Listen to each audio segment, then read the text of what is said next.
Assalamualaikum warahmatullahi wabarakatuh. Waalaikumsalam warahmatullahi wabarakatuh. Apa kabar warga Sanga-Sanga sekalian? Masih bersama saya, masih ingat Bang Mutau di sini.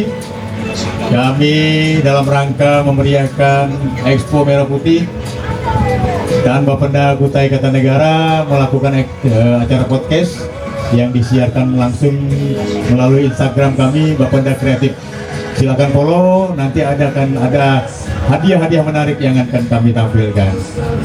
Baik, warga Sanga-Sanga dan Kabupaten Kutai Kartanegara pada umumnya, hari ini alhamdulillah jadwal pertama kami podcast bersama Bapak Sekretaris Badan Pendapatan Daerah Kabupaten Kutai Kartanegara, Bapak Muhammad Jafar Esos MSI. Pak Sekban ini hari ini gagal sekali nih.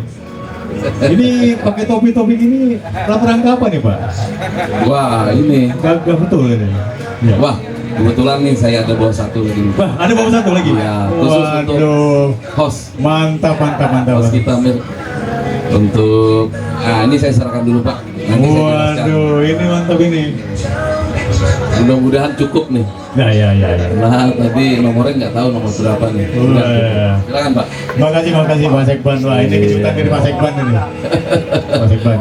Kita pakai dulu ya, pemirsa ya. Kita pakai dulu. Pakai dulu. Iya. Wah, cukup, Pak. Cukup. Alhamdulillah. Alhamdulillah. Sama kita, Pak. Ya. Jadi ini terima kasih Pak Sekban sudah memberikan topi topi pejuang. Iya. Jadi Ini untuk menyemangati, Pak. Menyemangati. Jadi kita supaya kita mengenang para pejuang sangat-sangat. Jadi ini adalah Iya. simbolis, artinya semangat juang para pejuang kita dulu di Sanga-Sanga dalam mempertahankan kemerdekaan Republik Indonesia, itu akan diteruskan kepada generasi muda yang ada sekarang ini untuk melanjutkan perjuangan kita, karena perjuangan kita belum selesai hingga saat ini untuk membuat negara Indonesia makmur berdasarkan keadilan dan Pancasila. Baik Pak Sekban, kalau berbicara kesekretariatan nih, apa nih Pak Sekban kalau di Bapenda nih? Tugas-tugasnya apa, kemudian program-programnya apa, terus kemudian sasaran apa yang akan dilakukan di tahun 2024 ini. Silakan Pak Sekban berbicara. Terima kasih.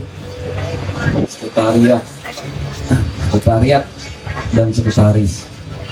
Jadi sekretariat dan PS sekretaris. Kalau sekretaris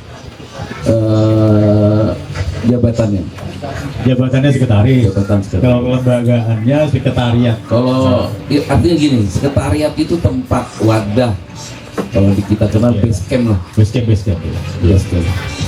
Jadi satu tempat, satu wadah untuk menghimpun. Nah, Satu unit organisasi kecil ya Pak ya di Badan Pendapatan Daerah. Nah, kalau kita berbicara sekretariat, jadi sekretariat itu mempunyai tugas pokok. Tugas pokoknya adalah merencanakan, melaksanakan, mengkoordinasikan. Ada tiga. Jadi merencanakan, melaksanakan, mengkoordinasikan, dan ada lagi ya. mengendalikan. Jadi itu mengendalikan lagi artinya mengendalikan kegiatan di sekretariatan. Yang pertama adalah administrasi umum, kepegawaian, perlengkapan, dan yang terakhir adalah terkait masalah program dan keuangan. Itu yang kita kenal adalah penyusunan program dan keuangan. Iya. Jadi kalau kita bisa petik tiga ya Pak ya, program keuangan, kemudian administrasi umum, dan kepegawaian dan perlengkapannya. Jadi kalau sekretariat ini ibaratkan kita ini dapurnya ya Pak, satu unit koordinat ya, betul, yang betul, merancang sarana prasarana, kemudian dari sumber daya manusianya, kemudian dari program keuangannya Pak ya. Iya betul. Nah menarik ini, ada 3, jadi Pak Jafar ini dalam posisinya sebagai tugas fungsinya sebagai sekretaris adalah mengkoordinir tiga sumber ini. Jadi kalau kita berbicara itu ada 3 ang, ada orang, ada barang, dan ada uang. Ya, ang gitu. Nah, mau dijelaskan Pak, misalnya terkait tadi 3 ang tadi, misalnya uang bagaimana nih Pak? Misalnya anggaran tentu disusun nanti ya Pak ya. Iya. Nanti bisa dijelaskan lagi. Kemudian terkait dengan barang, pengelolaan barang saat sarana prasarana, kemudian ada lagi tadi orang. Nah, bagaimana pengelolaan sumber dayanya? Silakan Pak. Terkait masalah sumber daya, artinya SDM lah, sumber daya manusia. Iya. Untuk kepegawaian kita tahu aturan bahwa setiap pegawai, setiap ASN setiap tahunnya harus mengikuti kegiatan di Bintek atau Diklat. Kalau diatur itu selama 20 jam pelajaran. 20 JP namanya, jam perencanaan. Jam pelajaran. Jadi itu kewajiban. Wajib ya. Kewajiban 20 untuk jam. mengikuti. Minimal itu Pak ya. Minimal. 20 Misalnya JP. Dia terkait masalah sumber daya manusia, misalnya dia sebagai pengelola data.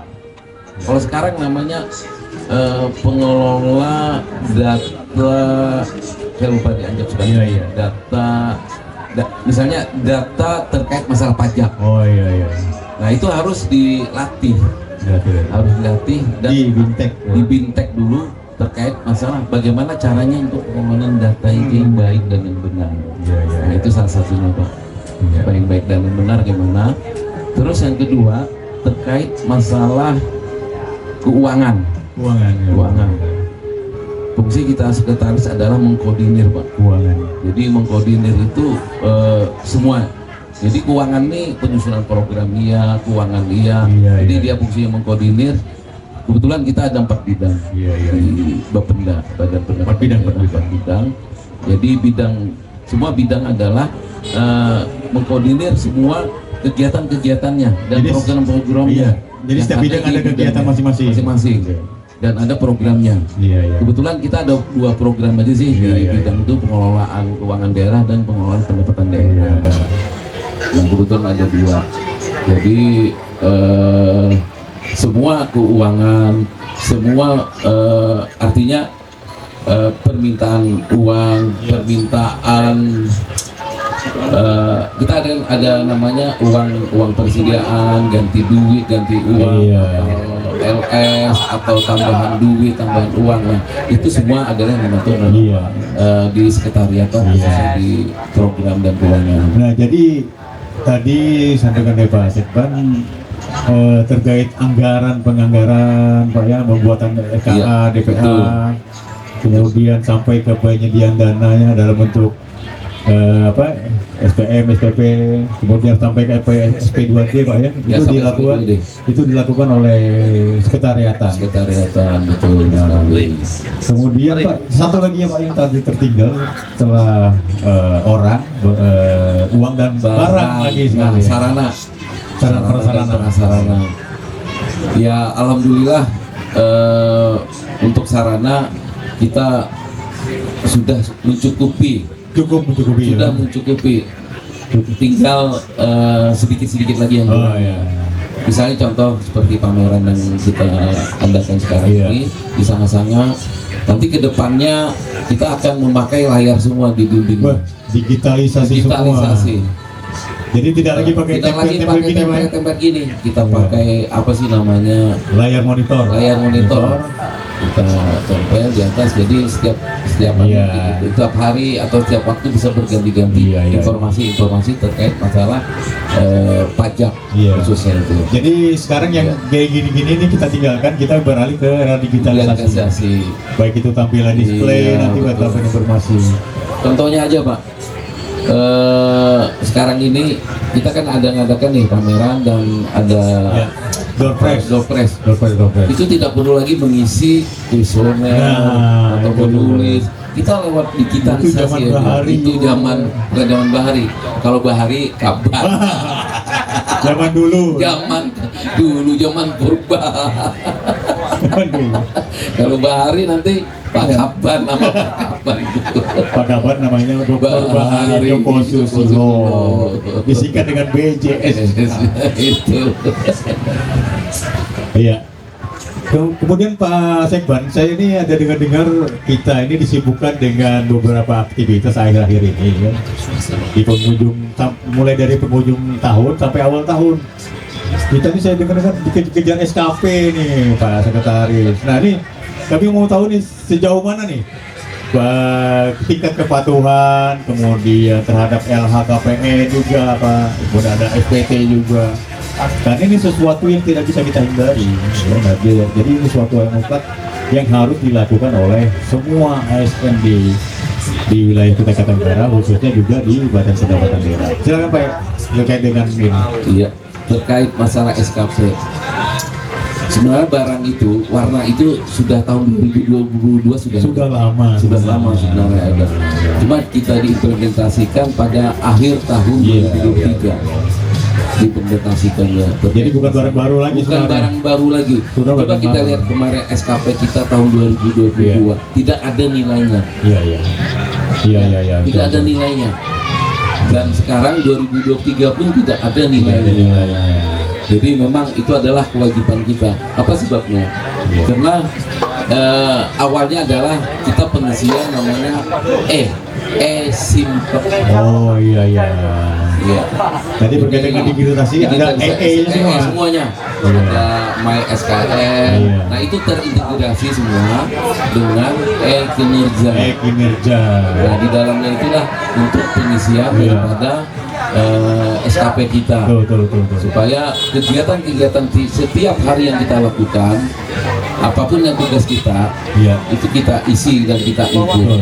Meskipun ya seminggu sekali kita apa yang kita lakukan sesuai dengan kalau kita pejabat eselon adalah sesuai dengan perjanjian kinerja. PK.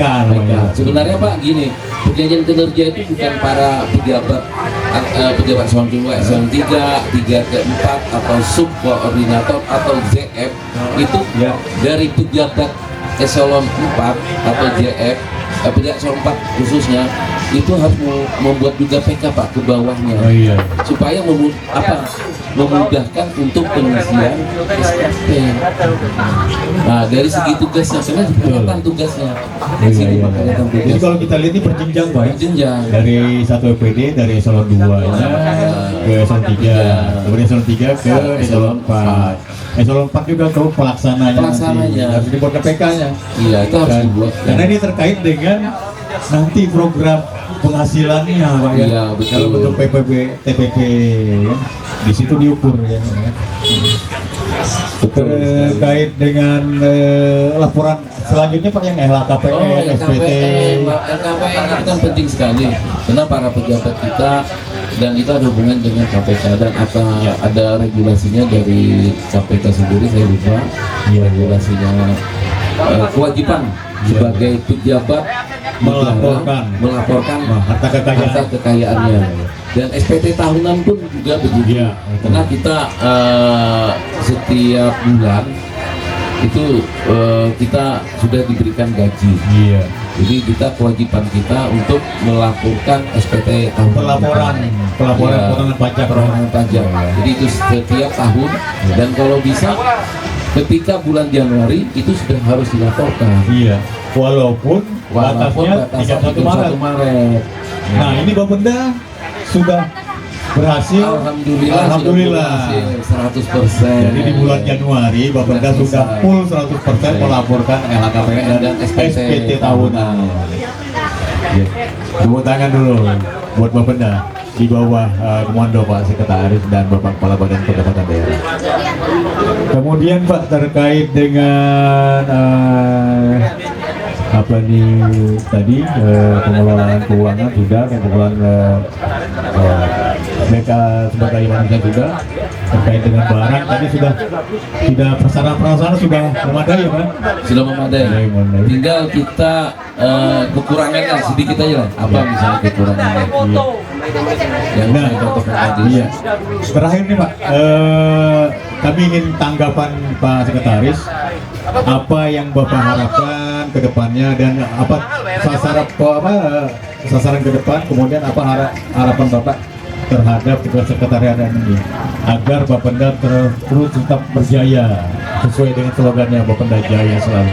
Iya, kita ketahui bahwa yang pertama adalah harapannya yang pertama yang namanya BJS Bapenda Jaya Selalu itu yang pertama yang kita haruskan adalah kita harus kompak. Kompak dulu, Pak. Iya. Yang kedua bagaimana supaya harmonis itu penting Pak. Karena apa? Ketika kita tidak harmonis itu akan komunikasinya akan susah. Karena itu sangat penting sekali harmonis itu. Betul. Hubungan antar manusia lah. Nah, Kalau dari segi agama Abdul Minanas. Sedikit tausiah. Iya, itu. Yang penting itu. Iya. Jadi kuncinya apa tadi kekompakan, kebersamaan harus kita jaga. Kemudian keharmonisan. Nah, itu yang penting Bu. Salah satunya itu. Kalau sudah dua ini kita pegang, artinya sesuai dengan program Bahu Bati, betulungan kita bisa, ya kan? Nah, itu betul. Apa yang tidak bisa kita lakukan kalau kita sudah bersatu, bersama, harmonis dan kompak. Ya mungkin itu dulu Pak Sekretaris, Pak Jafar. Terima kasih atas waktunya. Kami juga beserta kru di stand Bapenda Kabupaten Kutai Kartanegara di Expo Merah Putih Sanga-Sanga mengharapkan kedatangan Bapak Ibu pada stand kami untuk menyaksikan podcast dan acara-acara kami di stand Bapenda Kreatif. Akhir kata kami ucapkan tetap semangat, tetap berjuang, melanjutkan perjuangan para pejuang kita yang terdahulu. Kami akhiri. Assalamualaikum warahmatullahi wabarakatuh. Waalaikumsalam warahmatullahi wabarakatuh. BJS Bapenda Jaya selalu untuk Ukar Idaman.